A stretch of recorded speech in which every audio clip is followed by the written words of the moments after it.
Hello दोस्तों, स्वागत है आपका ट्रेसिंग इंडिया पास के एक नए एपिसोड में। हाल ही में आपको रशिया एंड यूक्रेन वॉर में एक बड़ा मोड़ देखने को मिला होगा।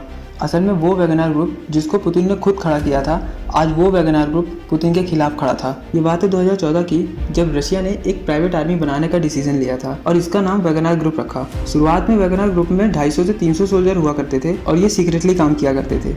लेकिन यूक्रेन वॉर के टाइम रशिया ने इस ग्रुप में ओपनली सोल्जर्स को रिक्रूट किया और इसकी स्ट्रेंथ 250 से बढ़ा के 50,000 कर दी। और रशियन फोर्सेस यूक्रेन के साथ वॉर में जहां भी एडवांस नहीं कर पाते थे, वहां पे रशिया इस ग्रुप की मदद लेता था यूक्रेन फोर्सेस को पीछे करने के लिए। और इस टाइम वैगनर ग्रुप का लीडर प्रिगोजिन है। और आप सच में यकीन नहीं करोगे, प्रिगोजिन 2014 के टाइम पे पुतिन के शेफ हुआ करते थे। इनके हाथों से बहुत से बड़े बड़े लीडर्स ने खाना खाया है और ये पुतिन के काफ़ी क्लोज भी थे और शायद इसीलिए पुतिन ने इन्हें वैगनर ग्रुप का लीडर बनाया था।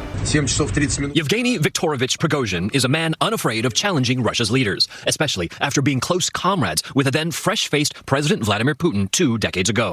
Prigozhin had risen from criminal convict in the 1980s to hot dog seller in the 1990s to well-connected Kremlin caterer in the 2000s, earning the nickname Putin's chef and even serving then Prince Charles and President George W. Bush. Now, at 62, Prigozhin has turned into a lord of war. He is chief executive of the shadowy Wagner mercenary group, which he founded and financed in 2014 to help Russia annex Crimea. He said he commands as many as 50,000 soldiers for hire in the best of times.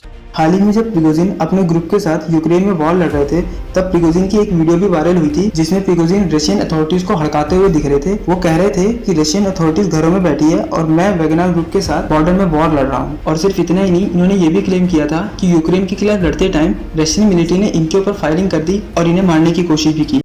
In public, Yevgeny Prigozhin, who leads the Wagner mercenary group, has accused the Russian military of a deadly missile strike on his troops, allegedly killing dozens.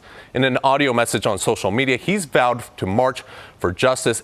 इसके बाद Putin ने military officials के ऊपर कोई action भी नहीं लिया और इसीलिए अब यूक्रेन वॉर छोड़कर ये पुतिन के खिलाफ खड़े हो गए थे। प्रिगोजिन का ये कहना था कि जल्दी ही हम पुतिन को सत्ता से हटा देंगे और रशिया को एक नया प्रेसिडेंट मिल जाएगा। Accused the Russian military of targeting his Wagner troops in Ukraine with missiles.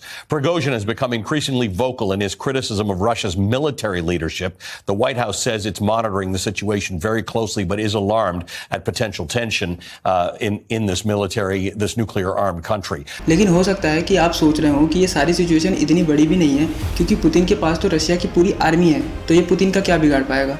देखिए, आपको समझना होगा कि पुतिन को इस ग्रुप से ज़्यादा डर रशिया की आम जनता का है, क्योंकि रशिया की आम जनता अब इस वॉर से परेशान हो चुकी है और अब बस जनता चाहती है कि वॉर किसी तरह खत्म हो जाए। आप देख पाएंगे कि जनता कैसे खुशी मना रही है कि अब शायद किसी तरह पुतिन सत्ता से हटेंगे और शायद ये वॉर भी रुक जाएगी। और अगर जनता पुतिन के खिलाफ ओपनली खड़ी होती है तो पुतिन रशियन मिलिट्री की भी मदद नहीं ले पाएंगे। और पुतिन का डर इतना ज़्यादा था कि पुतिन ने मॉस्को में आने जाने वाले रोड्स को खुदवा दिया था, जिससे कि प्रिगोजिन कैपिटल तक ना पहुंच पाए। और बात सिर्फ यहाँ पे आके नहीं रुकती, पुतिन को मार्शल लॉ भी लगाना पड़ा और रशियन अथॉरिटी की गाइडलाइंस के हिसाब से अगर रशिया में कोई दिक्कत पैदा करने की कोशिश करता है तो उसे 30 दिन के लिए डिटेन कर लिया जाएगा। और रिसेंटली पुतिन ने एक स्पीच भी दी थी जिसमें उन्होंने कहा था कि देश से गद्दारी करने वालों को बख्शा नहीं जाएगा और उनको सजा जरूर मिलेगी। लेकिन पुतिन ऐसा कुछ करते उससे पहले ही प्रिगोजिन ने रशियन अथॉरिटीज के साथ कॉम्प्रोमाइज कर लिया और ये कॉम्प्रोमाइज करवाया बेलारूस ने। असल में बेलारूस को जब से प्रिगोजिन के इरादों के बारे में पता लगा, तब से बेलारूस ने प्रिगोजिन से बात करना शुरू कर दिया था और एक बीच का रास्ता निकालने की कोशिश की जा रही थी जिसमें प्रिगोजिन मान भी जाए और पुतिन को दिक्कत भी ना हो। और कॉम्प्रोमाइज करने के लिए प्रिगोजिन की कुछ शर्तें भी मानी गई हैं, जैसे प्रिगोजिन की सिक्योरिटी के लिए प्रिगोजिन अब बेलारूस में रहेंगे। अब इनको यूक्रेन में जाके वॉर लड़ने की जरूरत नहीं है। लेकिन प्रिगोजिन बेलारूस में कितने दिन जिंदा रहेंगे ये किसी को नहीं पता, क्योंकि आप भी जानते हो कि पुतिन इनको छोड़ेंगे नहीं। इसके साथ साथ रशिया को अपना डिफेंस मिनिस्टर भी बदलना पड़ेगा और वैगनर ग्रुप के ऊपर से सारे चार्जेस हटाए जाएंगे।